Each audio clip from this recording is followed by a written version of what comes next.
రేపు 13వ తారీఖు నాడు జరగబోయేటువంటి కార్యక్రమానికి ప్రణాళికబద్ధంగా ఏ విధంగా వెళ్ళాలని ఏర్పాటు చేసిన సమావేశానికి అధ్యక్షుడు సోదరుడు వేగరాజు గారు, వేదిక మీద ఉన్నటువంటి దైవజనులందరినీ కూడా పేరు పేరున వారికి నమస్కారం తెలియజేస్తూ, మరి కూడి వచ్చినటువంటి వ్యక్తులందరూ కూడా ధన్యవాదాలు తెలుపుతూ, ఈరోజు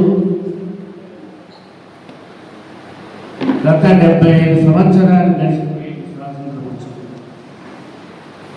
75 సంవత్సరాలలో ఏర్పడినటువంటి ఇబ్బంది లేనటువంటి సమస్యని వల్ల దళిత క్రైస్తవులకు అండగట్టి రోడ్డు మీద పడేస్తున్నటువంటి సందర్భాన్ని మేము గుర్తు చేస్తా ఉన్నాం. ఆనాడు 75 సంవత్సరాల క్రితం ఇవాళ దళితులు ఎంత వివక్షత సహించారో, ఎంత ఇబ్బంది పడ్డారో, ఆనాడు ఉన్నటువంటి బాధను దృష్టిలో పెట్టుకొని మనకు దళితులను దగ్గర తీసినటువంటి వారు లేకుండా, ఏ ధర్మం అయితే చెప్తుందో, ఏ హిందూ ధర్మం అయితే చెప్తుందో ఆనాడు ఈ దళితులను దగ్గర రానే, గుళ్ళలకు రానే. మరి అటువంటి సందర్భంలో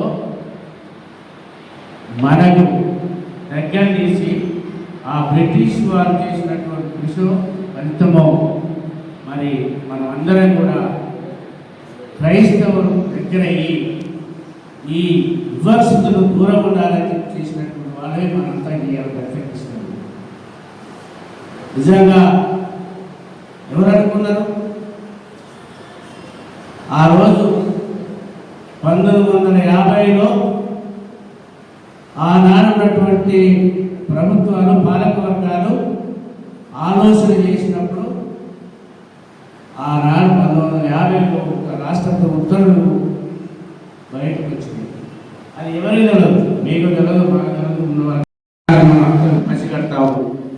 దీనికి 56లో మరి దృష్టి చేస్తే 90లో సిక్కులు కూడా వర్తింపజేసి ఆర్టికల్ 14, 15 చెప్పినట్టుగా మత స్వాతంత్రం ఉంది, వాక్ స్వాతంత్రం ఉంది.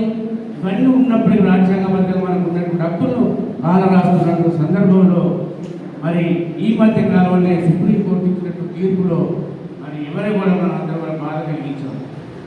ఇప్పుడు ఆ సుప్రీంకోర్టు ఇచ్చినటువంటి తీర్పును మనం రద్దు చేయించేటువంటి సన్నాహంలో మనం చేయాల్సినటువంటి మనందరం కూడా ముందుకు రావాల్సిన అవసరం వచ్చిందని చెప్పి మీ అందరికీ విజ్ఞప్తి చేస్తాం. ఇది